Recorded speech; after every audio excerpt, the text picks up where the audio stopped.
And we have to be lifting each other up. We have to be praying for one another. We have to be seeking the best welfare of all of our brothers and sisters. We have to hold them accountable. Baby, you know, I know you need some help, but you was looking for help 3, 4, 5, 6, 7 months ago. Wait a minute, how come you need help paying your light bill, but you always got your cell phone? Baby, I understand that you in a tight, and I understand that you hungry and whatnot, but how come every time you come and talk about your children hungry, look like you just got from the nail shop? Now, please don't get me wrong. I ain't saying you're supposed to be looking raggedy and toe up from the floor up, but you need to prioritize your stuff. You need to understand there are needs and there are wants, and you can't buy what you want and beg for what you need. And if we love folk, we'll let them know we ain't going to buy your wants. We'll help you with your needs, but we ain't buying your wants.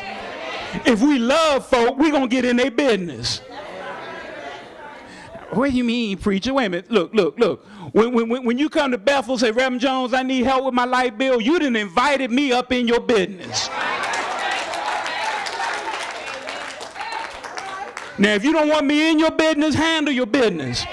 But if you invite me in your business, I'm going to come in, I'm going to say, wait a minute, you need to make some adjustments. We're going to help you, but you need to make some adjustments. Not because I want something to preach about on Sunday. I got a whole bunch to preach. I got 66 books to preach about. And I don't want to know your business. I can have something to talk about. I need to help you get beyond where you're at. We can't sit back and look at folks and say, ooh, look at him. We done that mess too long. It's amazing to me, back home in Washington, D.C., when I was a boy growing up, Prince George's County, Maryland, was one of the most racist counties in the Washington metro area. You ain't go slipping through Prince George's County unless you had a destination, and you made sure you did the speed limit when you got there. And if you got a speeding ticket, you didn't dare think about going down to Upper Marlboro. That's where the county seat was. You know what I'm talking about? That was Marlboro country.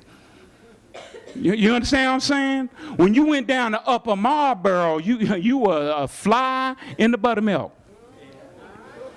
And they didn't care what your excuse was. Not only were you going to pay the fine, then you were going to pay court costs for taking up their time. Now, Prince George's County, Maryland, believe it or not, has the most affluent African-American population in the nation. Them some rich Negroes up there. When I go to my brother's house, just walk through the neighborhood, there's a Hummer. There's a BMW. Somebody got a Bentley. What's up with this? At the same token, I can go 5 minutes from his house where the Section 8 housing is, and you got the poorest black folk in the Washington metro area, all in the same place. What's going on that we can be affluent, the most affluent, and then the poorest folk too? There's a disconnect. And we can't blame the teachers, we can't blame the police, we can't blame the politicians, we can't blame the church, we done blamed everybody. And when the deal go down, the blame end up back with us. But you know, it's good news. This can be fixed. It doesn't have to remain like it is. It can be fixed. Tuskegee can be fixed.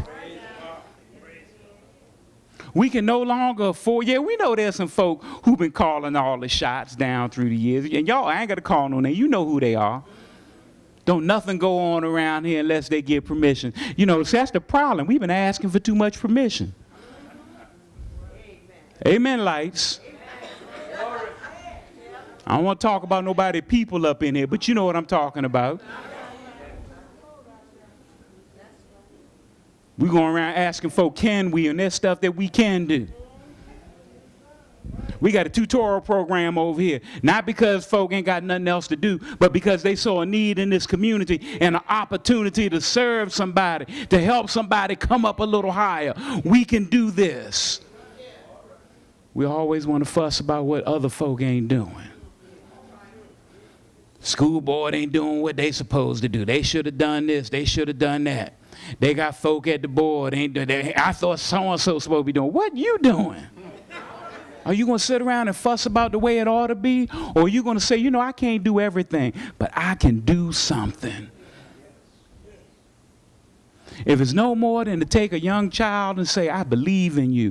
There are great opportunities out here. And just like Barack Obama is now president, you can be president. Now, if they'd have told me that when I was a child, I thought they were lying.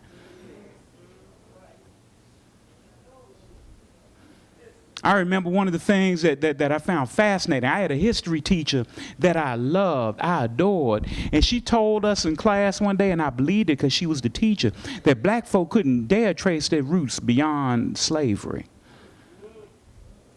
We know we come from Africa, but we can't document it. And I believe that mess. Then when I was a freshman at Howard, classmate of mine, Clyde Black, said, man, guess what? Alex Haley he's speaking at Howard today. Man, I'm going to go get a copy of Roots and get him to autograph it. I said, man, that's a good idea, man. I wish I had some money. He said, you got some money on your book voucher? I said, yeah, come on, man, that's where I'm getting mine. I bought a copy of Roots. Following behind Clyde Black, and we standing over there cramped in the auditorium, and then, you know, it ain't like it is today where you got 50 zillion people. You know, Alex Haley walked out and said, Mr. Haley, could you autograph our copy of Roots? And he took the time and autographed it. And I cherish that book. I still have it. I cherish that book. I read that book over spring break.